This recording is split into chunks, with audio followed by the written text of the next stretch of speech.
Hey guys, Zeramus555 here, coming to you with the Dinomist Karakuri deck profile that you've all been waiting for.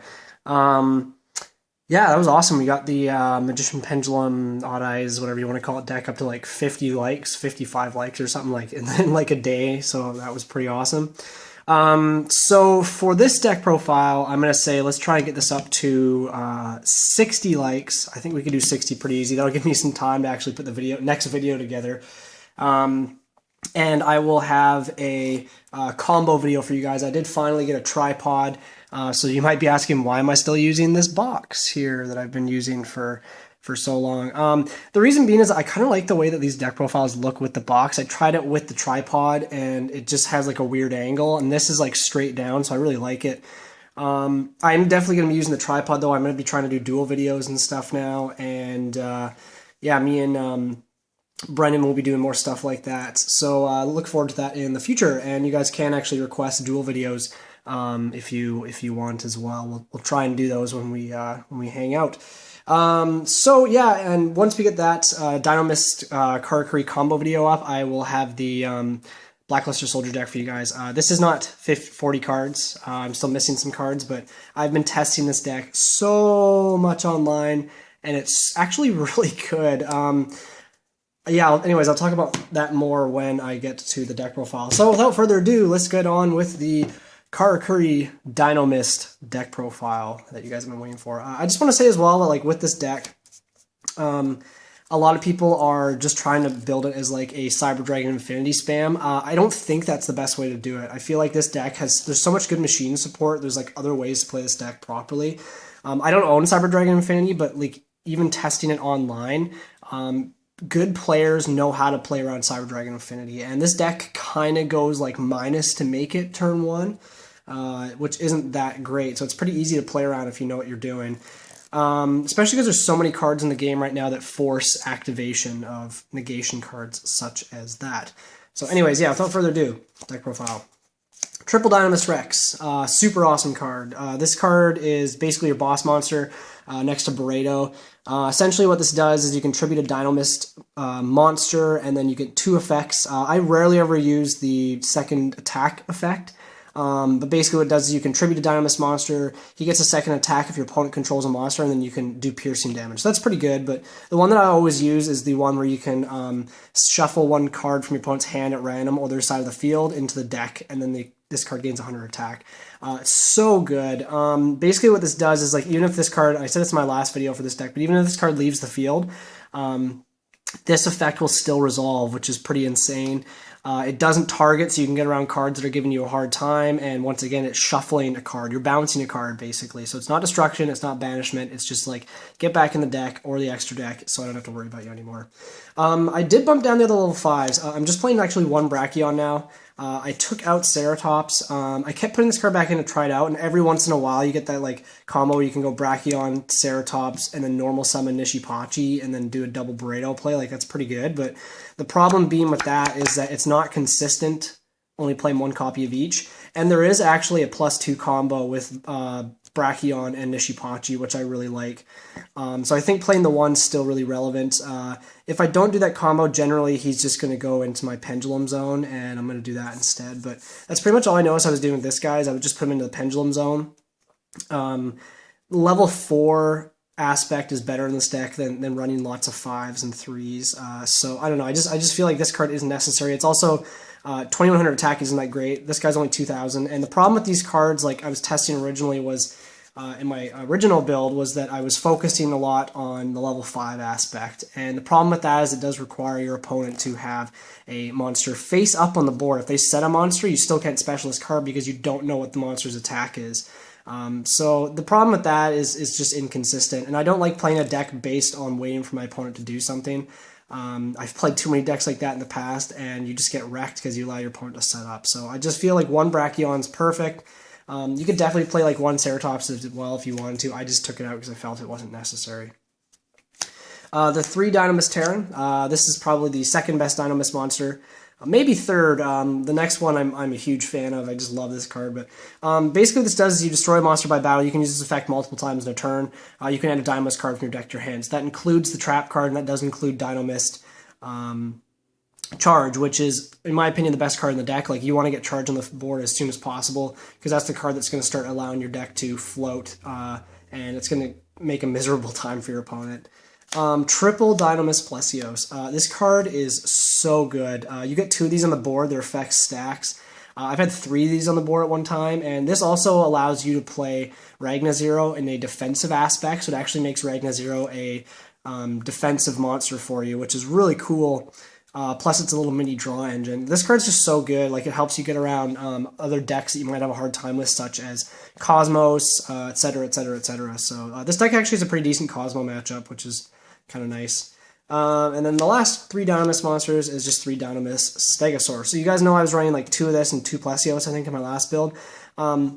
Since I'm not running as many of these guys now, or the Brachion, I just decided to bump these up to 3, because they're still good. Like, it's still a level 4 monster. I can still set this guy, his effects. Like, these guys actually have effects. These guys don't have effects. That's what I think makes them really suck, is they're basically just like a free special summon. So, yeah, I mean, like, if you're going to want to do a Cyber Dragon Infinity spam build, then yeah, for all means, like, or by all means, like, play triple Brachion, triple Ceratops, because, I mean, that's really good, because you can go, like, Brachion, special Ceratops, overlay for Nova, overlay for Cyber Dragon Infinity, steal your opponent's monster. Like, that's good. That's like I guess that ends up being a 1-for-1, which is pretty good. But plus you're going to negate, which is going to be a plus. But I mean, I feel like it's not really how I want to play the deck. And even if I did have a Cyber Dragon Infinity once again, I would maybe just bump Ceratops back up to 1. So here's my next super secret tech card that's not super secret. I actually did see another YouTuber playing it. He might watch this, so I'm not taking credit for this. But this card's like really, really good in here. I just had a problem where I kept noticing I was getting OTK'd, and I didn't always have another level 4 machine monster to pendulum summon, or have something on the board to allow me to special summon next turn, and I wanted to use my Dinomist monsters as scales, of course. So I'm now playing triple Speedroid Menko. You're going to Menko Sekka your opponent. This card's so good. The only downside about it is that it does special in attack position, not defense. It's not really a big deal, though, because you're going to be switching all your opponent's monsters. But when his opponent's monster declares a direct attack while this card is in your hand, you can special summon this card in attack position. If you do, change all face-up monsters your opponent controls to defense position. It's a level 4, and it's a machine. So right there, you got your Karakuri plays. This also stops you from being OTK'd, and it also allows you to get off your Dinomist effects, such as Pteran, a lot easier. That's just because, of course, this most decks have huge attack monsters, low defense, and this card does not target either, so it's super, super good. Opponent doesn't expect it, and once again, it leaves a monster on the board for you, so really, really good card. And if you do have them dead in your hand, you want to just pendulum summon it, you can, which is really good. I do it all the time. So next up, I'm playing actual triple Saizan. This might seem like it's kind of over the top, but once again, you can always just overlay these, or pendulum summon them and overlay them, or whatever, it doesn't matter, make a rank 4. I'm basically playing 3 of these now because I want to open a Karakuri tuner. Like, I want to get that first turn big play. This also allows consistency with Menko, and I can make triple Brado now in this build really easy, and I just want to add consistency. I am still playing 2 Nishipachis. I was playing 3 in my last build and one Watchdog, but I feel like 2 is just perfectly fine. I would never play 6 Karakuri tuners. Sometimes 5 is actually too much because you end up drawing 2 of them. But once again, you can always overlay with the Saizans. You can't overlay with the Nishipachis. And the other thing I hated about Nishipachi was I couldn't pendulum summon them. So the reason I'm playing 2 is because if I draw 1, then I wouldn't have a target for Brado on the deck to get the draw effect off. So just 2's there just for that simple reason. Plus, once again, if you open Nishipachi and Dinomist Charge, you have that plus 2 combo, which I will show you guys in the combo video. And then last 3 monsters is triple Maxx. This is a 24 monster lineup. It's pretty big. I'm just playing triple Maxx because like this deck can start off a little slow, and I just feel like Maxx is the best hand trap in the game right now. Everyone was like hyping up Effect Veiler, but I don't like Effect Veiler. Most decks can just like keep going after you get Veiler nowadays, which I don't like. The only reason I played in the Magician Pendulum deck is because it's a tuner and it works in there. But in this deck, like, I can't do anything with it.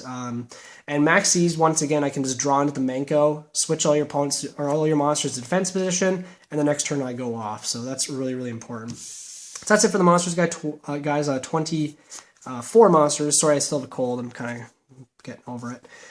3 Dinomist Charge, best card in the deck. I wish this was a holo. It would have looked so good as like a super rare. I don't know why Konami didn't make this card like a super rare. There's so many stupid super rares that they put in that set, but you know, what can you do? Anyways, yeah, this card's awesome. Basically, you activate it, you can search out a Dinomist monster, and then once per turn, if a Dinomist cards, so that's plural, it's really important, sent from the extra deck face up, you can add one of those cards to your hand. You can only activate this once per turn, and it is mandatory, so unfortunately what does happen there is the first Dinomist that goes is automatically going to get added to your hand. So you want to kind of like do your synchro plays in the order of whatever Dinomist monster you want to go to your hand, you're going to send that one first. And good thing to note is if you do have 2 Dinomist Charge up, and then you like Wavering Eyes, your 2 Pendulum Scales, both cards will go to your hand because it does say cards, so that's really important to remember. And you get to choose as well, which is kind of neat. Next up is triple MST still. I think I was playing 3 MST in the last build. This deck, Twin Twister, not good. I don't have anything I want to actually pitch to the graveyard, so I don't really want to worry about that. This deck also loses really bad to back rows. You basically just make huge boards and your opponent can't really play around it, which is obviously really, really important. But yeah, overall, this deck is really aggressive, and I feel like you need MST at 3 just to get rid of those cards like Solemn Scolding that could ultimately stop your plays. I did bump Wavering Eyes into the deck, so I'm playing 2 now. I don't think I was playing any in the last build.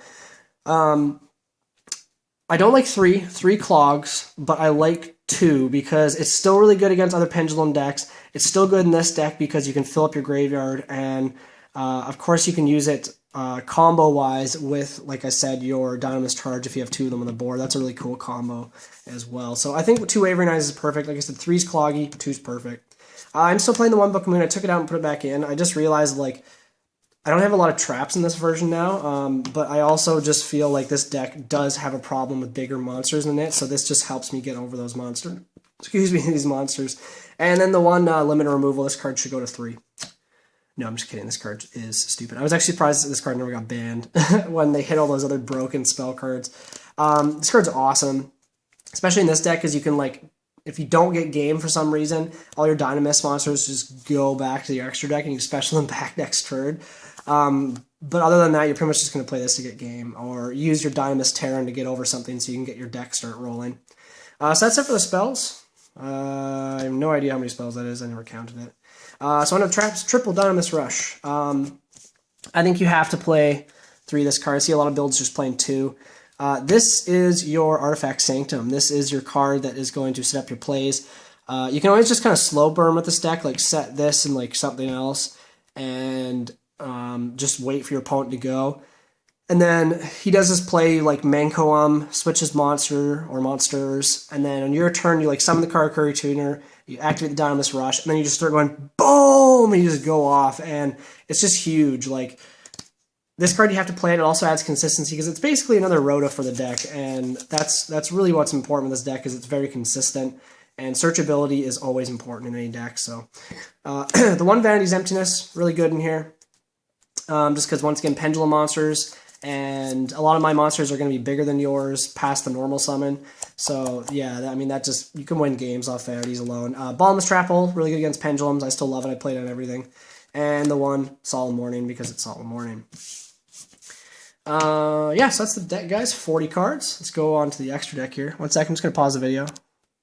Sorry about that. I just remembered I forgot to put a card in the extra deck, so I just wanted to make that adjustment. So, starting things off, 3 Karakuri Burrito. If you want me to say the full name, Karakuri Steel Shogun MDL 00X quotation Burrito quotation. Yeah, basically, like, I was just playing 2, but with this new build, running more tuners and Menkos and stuff, because of the Menko, you now pretty much always have that 3rd Karakuri thing. So, and now that I'm playing 3, it actually, I added another card into the extra deck. It's really good. I summon it quite a bit. And it just adds a lot more defense to the deck. But yeah, triple Burrito is just so good. Like, I have so many combos or plays where you can just summon 3 of these in 1 turn, OTK your opponent. Or you can just like summon 3, draw 3 cards. You have this huge extra deck stacked up for Pendulum plays next turn, and your opponent just loses advantage. This deck is so good at out-advantaging your opponent. And that's why I think the Karakuri version is better than the other versions of this deck. just because advantage is so important in this game right now. And if you can advantage your opponent, especially a pendulum deck or monarchs, they lose. Monarchs is really good at advantageous play. So if you can advantage monarchs, they run out of resources, or their resources aren't fast enough to deal with yours, you win. So that's really important to remember. The one Crimson Blader, this card's really good against monarchs, and it's also really good against Mermail, which are both very relevant decks right now. This deck has a good matchup against both those decks, which is great. The one Scrap Dragon, just the spot removal is really good. The one Stardust Dragon, I do have the other Stardust Dragon guy, but I still prefer this Stardust, just because this deck does lose to Wavering Eyes. It does lose to, I wouldn't say it loses to Wavering Eyes, but if you Wavering Eyes, it's bad. So like this card's better against in a Pendulum deck, I find, than the other one is. The one Beret, you don't need two. I've never ever summoned two in a game. I pretty much just always summon the one if I do summon anything. And the one Black Rose Moonlight Dragon. This card's awesome. Basically what you do is you just summon it, and you bounce something big, and then you OTK them. So that's really important. So now for the XYZs, I'm playing one Felgrand. Now that's because of the Burrito now. I can overlay, like if I do the triple Burrito play, I can overlay, or even the double Burrito play, it doesn't matter. I can now overlay 2 level 8s into Felgrand. And Felgrand's still a very, very good card. It can protect itself, it can protect other monsters, and it can negate your opponent's effects. So that's really important to remember. And still leaving a Felgrand with the Burrito and a Nishipachi on the board is a lot of pressure on your opponent, because if they don't kill a Nishipachi, you can do a synchro play again next turn. If they do try and kill a Nishipachi, you draw a card with the Burrito, and if they do try to kill one of your monsters or activate an effect, you do have the Felgrand to negate them. So it's just a lot of pressure for your opponent to deal with. The one guy dragging the Thunder Charger, I'm playing this because I don't have Cyber Dragon Infinity, and I'm playing the one Volcasaurus. If I had Cyber Dragon Infinity, I would cut this for that, and I would cut this for the Cyber Dragon Nova, which I do have. But yeah, I mean, I don't think I've ever actually summoned these, but I mean, they're there just in case. I mean, Volcasaurus can still blow out games, and I mean, this is a potential OTK, so yeah, really good to have, I think. The one Rank 0, super good in this deck. Every once in a while, I want to play 2 of these, but it's just space issues. So the one Honor Arc, this card's still really good. The one Castella Sky Musketeer, and then the one Dweller, because this card's awesome in this deck, because all your monsters, all your Dinomist monsters are water, so that's really, really important to remember. So that's the deck, guys. Thanks for watching. Make sure to like, comment, and subscribe. Once again, let's get this up to 60 likes, which should be no problem at all for you guys, because you guys are awesome. And I will have the Dinomist combo video for you guys as soon as possible. Hopefully my voice will be better by then. And then after that Dinomist combo video, I should have the rest of the cards for Blackluster Soldier. And at that time, I will be able to do a deck profile for you guys. And I think my build is really good for as good as it can be. Like, this deck is actually really consistent, which I like about it. And it's a lot of fun. So yeah, guys, thanks for watching. Peace.